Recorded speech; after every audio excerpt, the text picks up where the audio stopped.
Assalamualaikum warahmatullahi wabarakatuh. Bismillahirrahmanirrahim.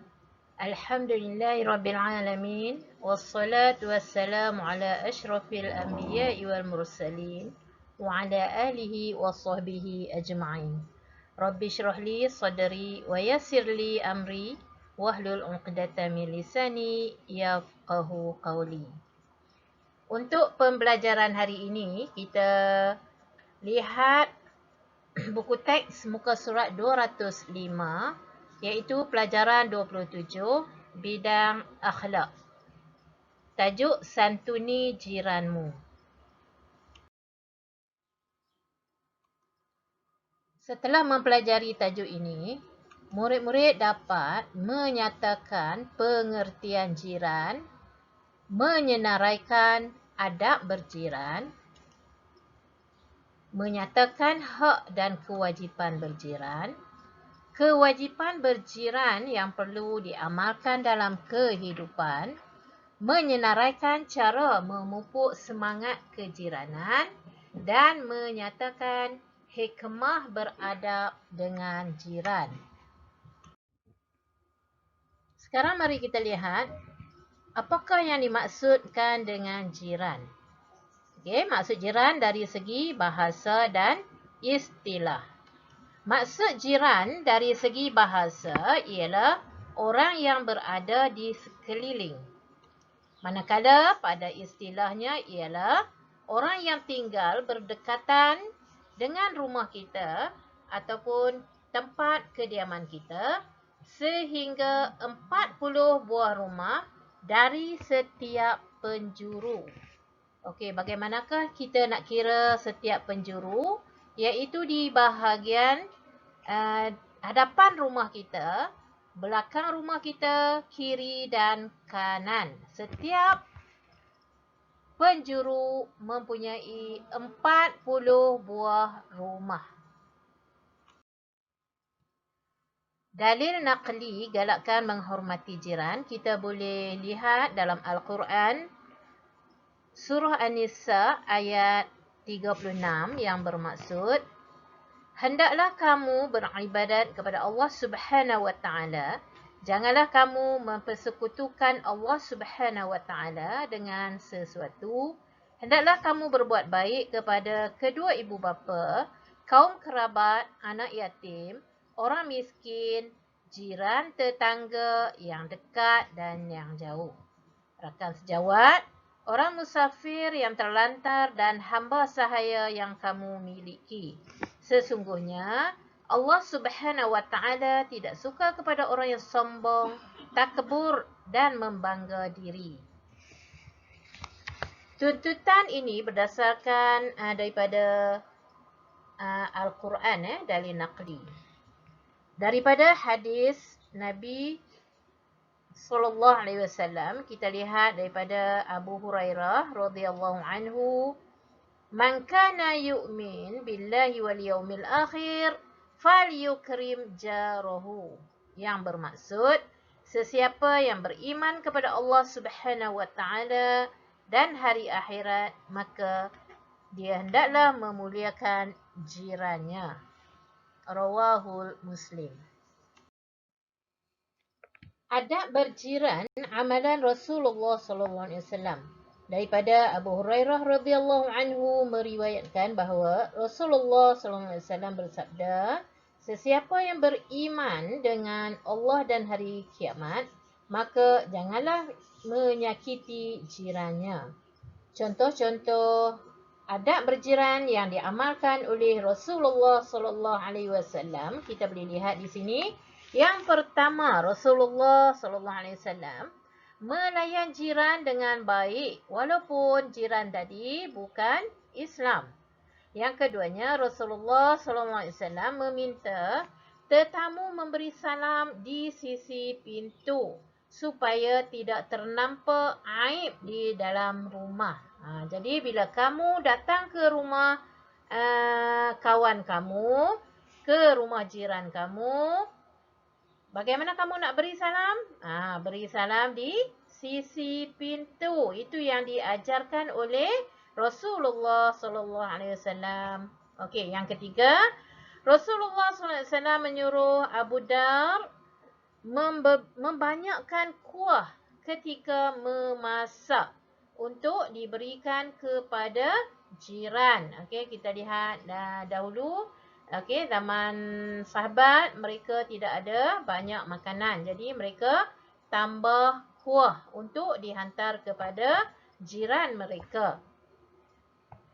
Yang keempat, Rasulullah SAW meminta supaya jiran diberi keutamaan dalam jual beli dengan menawarkan kepadanya terlebih dahulu. Okey, apa-apa berita mengenai jual beli, beritahulah jiran yang terdekat dahulu ya. Yang kelima, memberi hadiah dan makanan kepada jiran. Okey, Rasulullah SAW bersabda daripada Anas bin Malik radhiyallahu anhu, "Man amana bi man bata syab'anan wa jarahu ja'i'un ila janbihi wa huwa ya'lamu bih." Maksudnya, tidak beriman denganku sesiapa yang tidur dalam keadaan kenyang sedangkan dia mengetahui jirannya sedang kelaparan. Itulah adab-adab yang diberikan, yang diamalkan oleh Rasulullah yang patut kita contohi pada hari ini.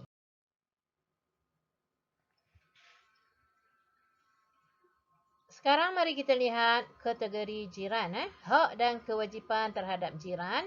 Terdapat 3 kategori jiran dalam Islam seperti yang berikut. Okey, murid boleh lihat di sini. Yang pertama, kategori jiran Muslim dan kerabat. Okey, kategori yang pertama ialah Muslim dan kerabat. Itu jiran yang pertama. Yang keduanya ialah Muslim yang bukan kerabat. Okey, Muslim tetapi dia bukan kerabat. Yang ketiga iaitu jiran bukan Islam. Okey. Yang pertama kita lihat Muslim dan kerabat. Okey, haknya ialah ada 3. Haknya ada 3 iaitu hak sebagai Muslim, hak sebagai kerabat dan hak sebagai jiran. Okey. Muslim dan kerabat ni ada 3 hak, iaitu Muslim, kerabat dan jiran. Apakah kewajipan terhadap mereka ini? Kewajipannya ialah untuk mendapat ketenangan, keselesaan dan keselamatan seperti memanggil jiran dengan suara yang sesuai. Okay? Yang kedua kita lihat kategori Muslim bukan kerabat, iaitu mereka mempunyai 2 hak sahaja, iaitu Muslim dan jiran. Kewajipan terhadap mereka ialah memberi nasihat, mengajak jiran membuat perkara yang baik dan mencegah perkara yang mungkar.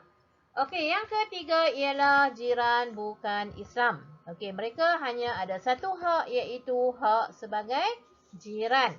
Apa yang perlu kita buat terhadap mereka? Mengambil berat terhadap penderitaan yang ditanggung oleh jiran. Tidak mengintai aurat jiran, menjaga rumah jiran ketika ketiadaan mereka. Inilah hak-hak dan kewajipan terhadap jiran yang perlu kita lakukan sebagai seorang Muslim. Kewajipan berjiran yang perlu diamalkan dalam kehidupan harian. Antara adab untuk menjaga hubungan baik sesama jiran termasuklah bertegur sapa. Yang keduanya iaitu menggembirakan jiran dan mengucapkan tahniah apabila mendapat nikmat. Okey, jika jiran kita telah mendapat sesuatu berita gembira, ucaplah tahniah kepada mereka Berbuat baik dan tidak menyakiti jiran, menjaga harta benda jiran dan meminta izin jika hendak menggunakannya, saling memberi hadiah. Contohnya, sekiranya jiran kita mengadakan sambutan hari ulang tahun, birthday untuk anak-anaknya, okey, berilah hadiah walaupun tak seberapa, okey, tak semahal mana. Okey? menghormati antara satu sama lain, tidak berhasad dengki dengan kelebihan jiran, berbicara mengikut keperluan. Okey, sekiranya kita perlu nak bercakap, cakap. Sekiranya tidak ada keperluan untuk kita bercakap dengan jiran, tak perlulah kita nak bercerita sesuatu benda. Menjaga maruah diri dan tidak mengumpat. Okey, mengumpat antara satu sama lain. Memastikan jiran selesa dan aman. Melahirkan simpati terhadap kesusahan jiran. Okey, kita saling membantu sekiranya jiran kita berada dalam kesusahan. Okey, di sini saya tunjukkan cara-cara untuk memupuk semangat kejiranan yang perlu kita buat di taman kita. Contohnya, kita adakan gotong royong, okey, kejiranan taman kita. Kita memberi hadiah sempena kelahiran anak baru, okey, untuk jiran-jiran kita. Ataupun kita mengadakan majlis-majlis keagamaan. Contohnya ada majlis Maulidir Rasul untuk kita berkumpul beramai-ramai. Inilah cara untuk memupuk semangat kejiranan di antara ahli taman kita, ahli masyarakat kita. Untuk seterusnya kita lihat apakah hikmah mengamalkan adab berjiran dalam kehidupan kita. Itu kelebihan kita mengamalkan adab berjiran. Yang pertamanya kita lihat di sini bahawa hidup dalam keadaan aman dan damai kerana masing-masing telah mengamalkan tanggungjawab yang sewajarnya. Contohnya, membantu jiran ketiga diperlukan. Okey, maruah diri dan keluarga terjaga kerana tidak ada sifat bersangka buruk antara jiran tetangga. Okey, sentiasa berasa selamat dan selesa hidup berjiran kerana saling menghormati dan menjaga keselamatan. Contohnya, membuat rondaan berkala secara bergilir di antara jiran-jiran kita. Kemungkaran mudah dicegah dan mengukuhkan hubungan silaturahim antara jiran, melahirkan masyarakat yang bersatu padu dan hormat menghormati kerana masing-masing menjaga adab berjiran seperti yang tua dihormati dan yang muda disayangi. Menikmati keamanan dan keharmonian kerana semua rakyat memahami tanggungjawab masing-masing. Contohnya, bertegur sapa apabila bertemu dan tidak menyebarkan fitnah. Okey. Di sini kita lihat banyak hikmah sekiranya kita mengamalkan adab berjiran dalam kalangan masyarakat kita. Untuk aktiviti, murid boleh rujuk buku teks muka surat 209. Aktiviti dalam buku teks ini, murid boleh buat peta buih tentang akibat jika tidak beradab dengan jiran. Okey. Murid boleh buat merujuk buku teks. Okey, sekarang kita buat latihan pengukuhan. Jiran adalah orang yang paling hampir dengan kita selain ahli keluarga. Jiran yang baik ialah jiran yang menghormati hak jiran yang lain. Bagus Allah Subhanahu Wa Taala mewajibkan berbuat baik kepada jiran tetangga walaupun berlainan agama. Tolong menolong sesama jiran merapatkan ukhuwah. Merapatkan ukhuwah tu persahabatan lah. Dan umat Islam yang bersatu padu. Okey, bagus Untuk soalan kebat. Okey, murid boleh baca di sini. Kucing jiran telah membuang najis di halaman rumah anda. Apakah tindakan anda seterusnya? Jelaskan. Okey, murid boleh berfikir bagaimana cara untuk menjawab soalan kebat. Okey, ada yang dah jawab soalan? Okey, di sini Ustazah bagi contoh jawapan sekiranya murid nak buat panduan Menjaga makanan dan kebersihan binatang agar tidak memudaratkan manusia dan binatang itu sendiri. Allah menjanjikan ganjaran kepada orang yang berbuat baik dan mengasihi binatang. Okey, kesimpulannya, binatang tidak boleh disiksa ataupun dipukul sesuka hati kerana binatang juga makhluk Allah yang perlu disayangi dan dijaga sebaiknya. Sekian dahulu untuk pembelajaran kita hari ini. Semoga semua murid-murid faham tajuk yang kita bincangkan pada hari ini. Semoga kita bertemu di lain waktu. Wabillahi taufiq wal hidayah. Wassalamualaikum warahmatullahi wabarakatuh. Berjumpa lagi di lain waktu.